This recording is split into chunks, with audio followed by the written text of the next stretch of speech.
Okay, this is part two of that setup. Now the hard part begins, and this is where guys get confused.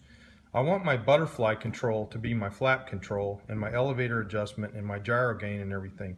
So what we're going to do here is we're going to come over here and we're going to set up the butterfly by going over here and putting it in S mode. And that means it'll follow the system or the flight modes.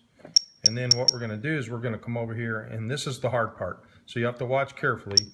We're going to set the control to be this SD switch, but you'll see that the square is here like that, and we've got to get rid of the square by getting rid of the proportion control so that we've got a check mark next to that input control, and we're going to have to do this 3 times.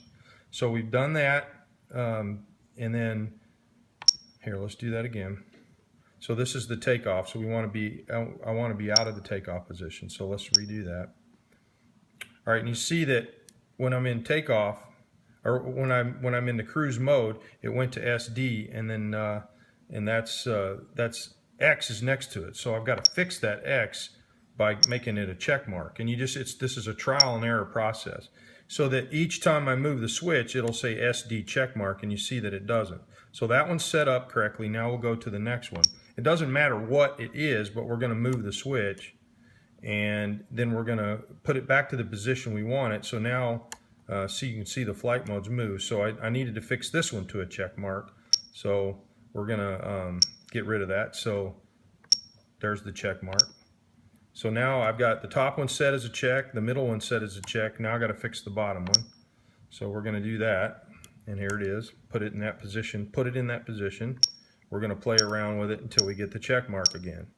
And you just have to play around with the 3 switches to get it. Now, I've got a check mark, and a check mark in each position, because these are different flight modes. And so what it is the butterfly is now active in each of the 3 flight modes.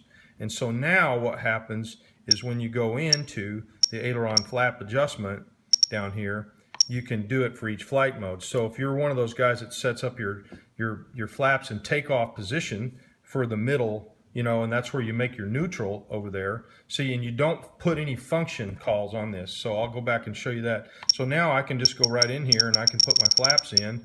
So let's say takeoff is going to be 0 because that's where I aligned them where I want them. I just pull the switch. You see it switches flight modes to down. And now I can, just basically crank in some down flap, and then I can put the, flip the switch to cruise, and then I can, go the other way and I can put my flaps in.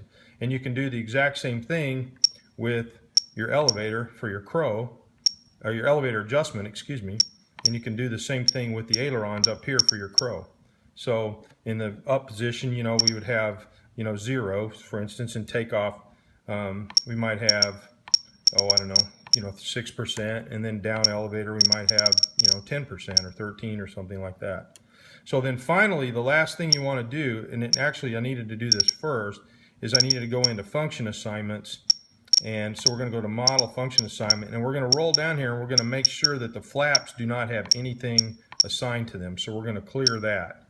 And that's because we want the system to drive the flaps. And that's where people make the mistake right there, is they have the stick on it, and they have the butterfly and the stick doing both controls, and those controls will conflict now. And so now that it's set up this way, I should be able to just go right to the servo page here, and then just move the flap switch, and you'll see them moving.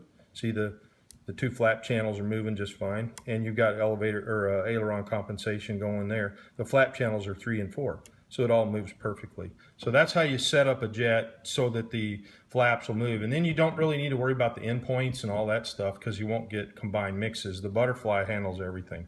All right, that's it.